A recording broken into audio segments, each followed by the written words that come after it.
This is Bernice Tooley, Operations Coordinator stationed in Exis Labs. I would like to file my third formal complaint to Central Authority about the problems with the work environment here in Exis. It is becoming increasingly difficult to be productive while construction is going on throughout the facility. Construction workers are rude, lack common courtesy, and are overtly sexist. They use our office space as an unauthorized shortcut and track dirt and debris as a result. In addition to their mess, they insist on drilling and hammering during our core staff hours. Some of them have repeatedly made inappropriate comments that clearly fall under sexual harassment. When I approached the construction supervisor to remedy the situation, he told me in no uncertain terms to mind my own business. Actually, his exact words were, "Don't worry your pretty little head about it." We are already on edge with the unexplained events occurring around the facility, and to add this insult to our tight schedule is too much to bear.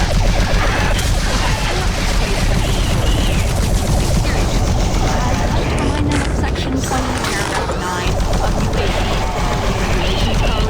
It clearly states our employee rights, and we do not need this nonsense. I suggest you reprimand the individuals responsible and take adequate measures to ensure it doesn't happen again. Do not make me log additional complaints. Bernice Tooley, signing off.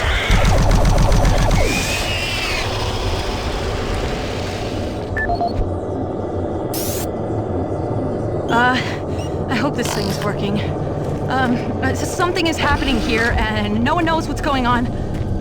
The power is going crazy. We can't communicate with Central Administration, and I've heard something like screams. I don't know. It was so disturbing. Okay, my assistant left me, and I'm all alone here. Okay, I'm gonna try to get the network working, but the systems are acting just crazy. I don't know what to do. I think what was that? Oh.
sensor is working perfectly.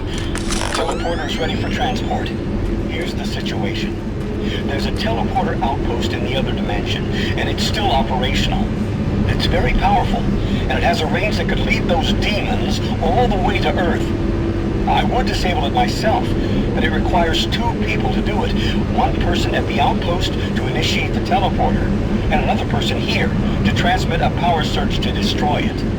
I know it's a lot to ask, but you'll need to go to the other dimension, find the remote outpost, and initiate the startup sequence.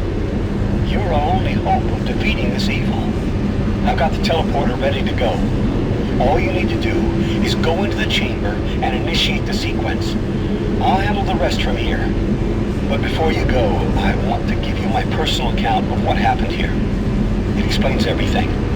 The advanced teleporter, how the madness started, everything. It's over there on the console. Please take it. The world needs to know the truth. And good luck.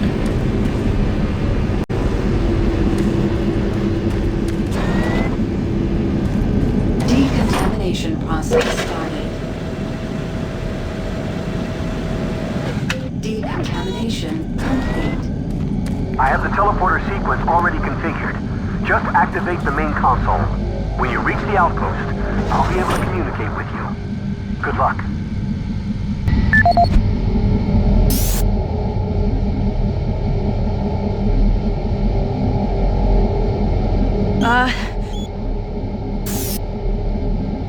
My name is Dr. Richard Myers. Welcome to Mars, Marine. My name is Dr. Richard Myers, and I'm a research specialist stationed in Nexus Labs. I don't know who'll be hearing this, but I wanted to alert someone of the disaster at Mars City. What has been unleashed across this base is...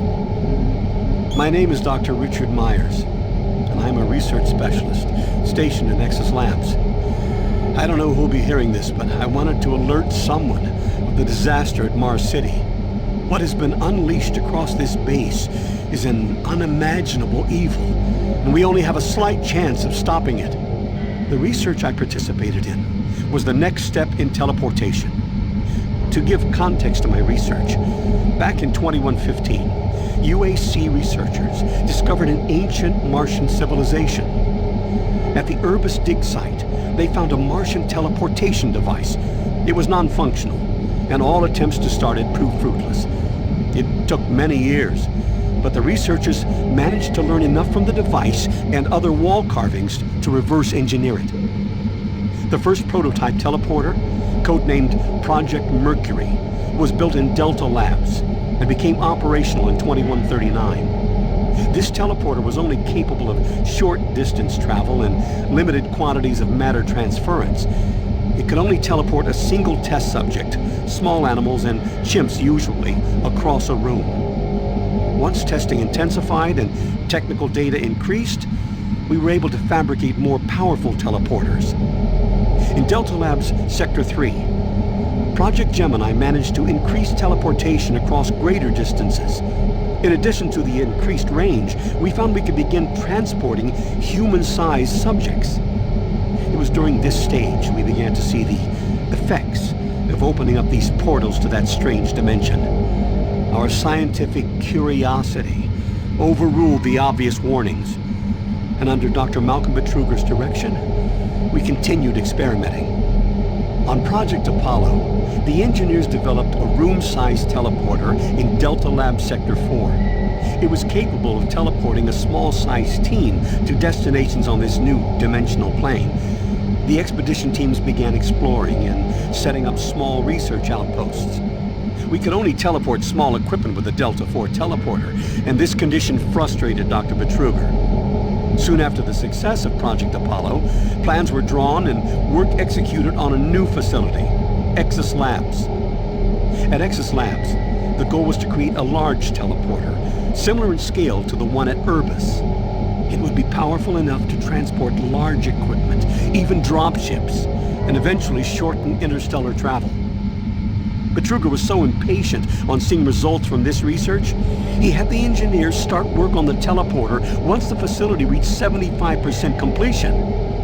We had expedition teams set up a teleporter outpost in the other dimension to link up with Exus. It was at this time I began investigating the strange stories I heard over at Delta Labs. I managed to hack undetected into Betruger's personal logs, and what I found scared me to the core. Betruger became obsessed with the findings of this new dimension. He started to push experiments regardless of the human cost. His log entries into the occult and how to harness evil powers were truly frightening. The more recent logs detailed how demons, yes, demons, contacted him through his dreams, offering him unimaginable powers. But they demanded he find a way to help them reclaim Earth. It was then I realized that this other dimension was hell itself. By the time I realized his plan, Betruger had started the invasion. Since the Exus teleporter hadn't reached sufficient functionality, I assumed Betruger decided to launch the demon invasion on Mars without it. However, the Hell Outpost teleporter is operationally ready, and it's only a matter of time before Betruger decides to use it. I'm going to try to reach Chief Engineer Rhodes in the Enpro facility to divert enough power to Exus, and with a little luck, create a big enough power surge to destroy it from here. I can only pray God will forgive me for my part in all this, and help me make things right. Lord, save my soul. Richard Myers, signing off.